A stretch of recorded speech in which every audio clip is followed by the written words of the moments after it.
Создавање паника и страв меѓу населението, дефокус на полицијата и креирање на чувство на несигурност. Постои сомнеш дека дојавите за бомби во училиштата и останатите хибридни напади да се тесно поврзани со отворената војна на новата влада со криминалните групи и картели. Според експертите, тие ништо не оставаат на случајноста, ниту пак се прибирливи во начинот како да ги зацкријат своите дела, особено во ЕГ на големи полициски акции кои работат на нивно сузбивање.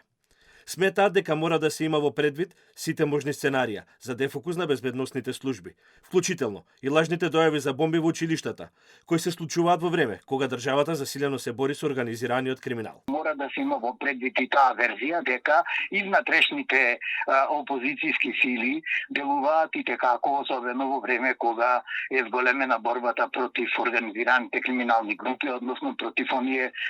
сторители на кривични дела кои што беа и како заштитени од страна на политичките елити во изминатиот период, и факт е дека они сакаат една предизвикување на една нестабилност и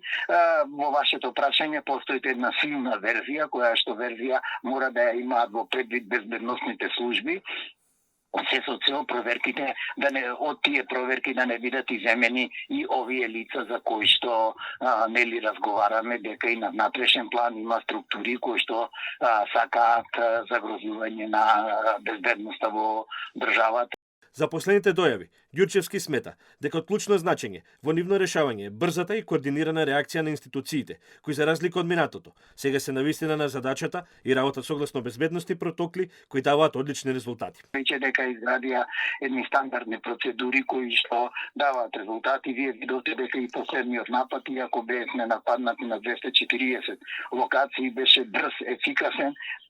во делот на проверката, се со цел да не се губи многу време од наставата. Само во последните 3 години во земјава се регистрирани повеќе од 1200 дојави за лажни бомби, од кои последните 240 минатиот петок, зашто имаше брза реакција од страна на надлежните и корпоративна соработка помеѓу Министерството за образование, внатрешна работа и дигитална трансформација, зашто министерот Стефан Андоновски истакна дека неговото ресорно министерство ќе продолжи да работи на подобрување на постоечките, но и развивање на нови механизми за справување со хибридните напади.